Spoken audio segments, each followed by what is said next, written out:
आपको एक स्टोरी सुनाता हूँ। एक बहुत ब्रिलियंट तेज तराज लड़का था।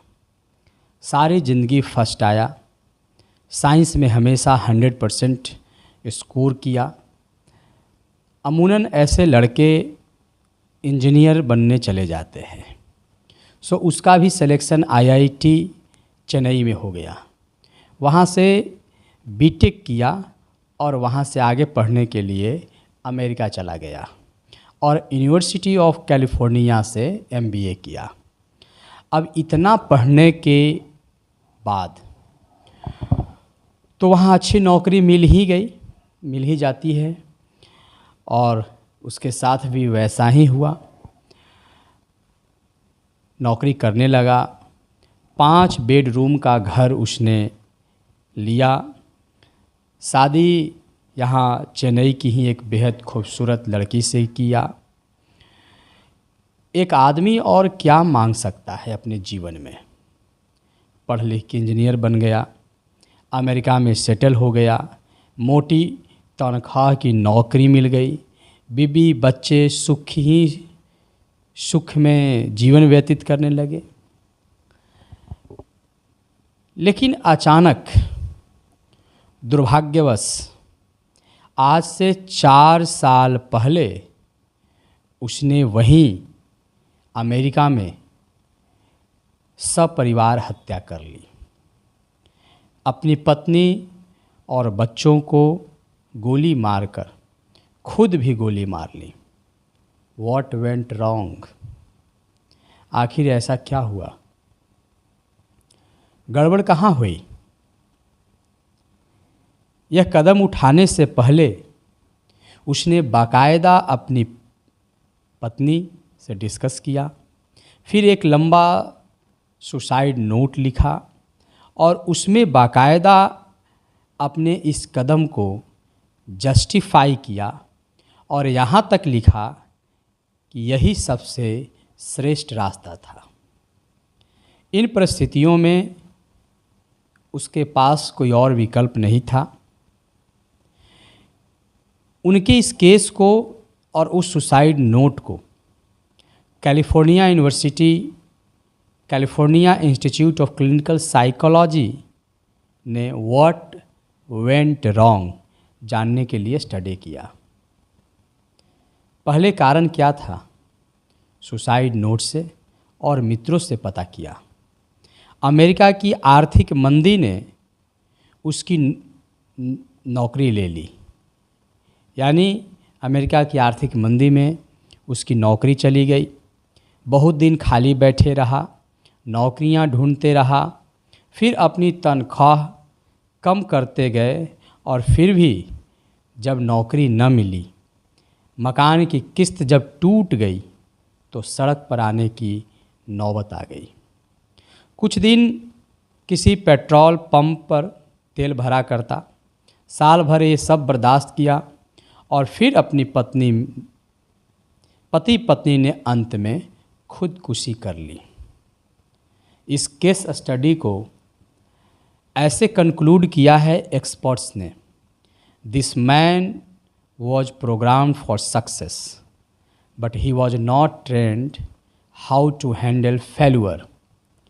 यह व्यक्ति सफलता के लिए तो तैयार था, पर इसे जीवन में ये नहीं सिखाया गया कि असफलता का सामना कैसे किया जाए।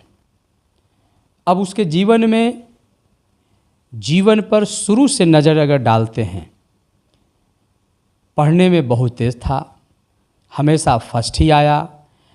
ऐसे बहुत से पेरेंट्स को मैं जानता हूँ जो यही चाहते हैं कि बस उनका बच्चा हमेशा फर्स्ट ही आए, कोई गलती ना हो उसे।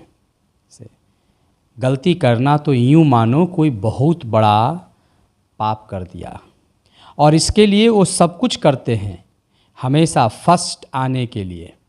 फिर ऐसे बच्चे चूँकि पढ़ाकू कुछ ज़्यादा होते हैं, सो खेल कूद, घूमना फिरना, लड़ाई झगड़ा, मारपीट, ऐसे पंगों का मौका कम मिलता है।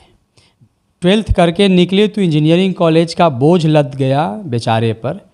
वहाँ से निकले तो MBA, और अभी पढ़ ही रहे थे कि मोटी तनख्वाह की नौकरी। अब मोटी तनख्वाह तो बड़ी जिम्मेवारी है, यानी बड़े बड़े टारगेट, कम वक्त, ये दुनिया बड़ी कठोर है और ये ज़िंदगी अलग से इम्तिहान लेती है।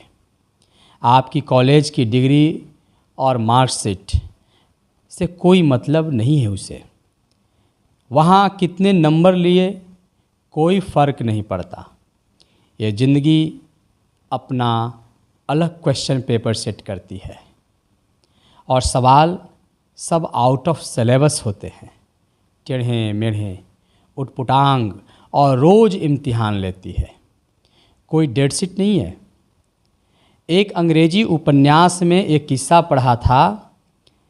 एक मेमना अपनी माँ से दूर निकल गया, आगे जाकर पहले तो भैंसों के झुंड से घिर गया, उनके पैरों तले कुचले जाने से बचा किसी तरह।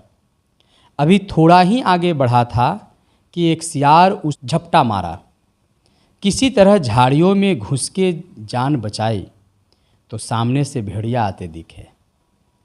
बहुत देर वहीं झाड़ियों में दुबका रहा, किसी तरह माँ के पास पहुँचा तो बोला, माँ वहाँ तो बहुत खतरनाक जंगल है। Mom, there is a jungle out there. इस खतरनाक जंगल में जिंदा बचे रहने की ट्रेनिंग बच्चों को अवश्य दीजिए। बच्चों को पढ़ाई के साथ साथ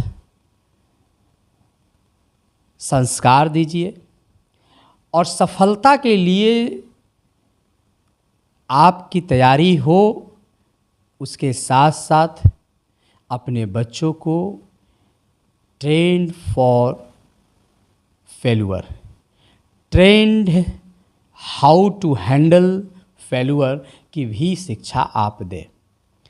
देखिए, यह कहानी संजय बंजारे के फेसबुक वॉल से हमने लिया कि हमें अपने बच्चों को किस तरह से ट्रेंड करना है, किस तरह से एजुकेट करना है कि सफलता और विफलता दोनों के बीच सामंजस्य बैठाकर उनकी ज़िंदगी संवरे, न कि बर्बाद हो।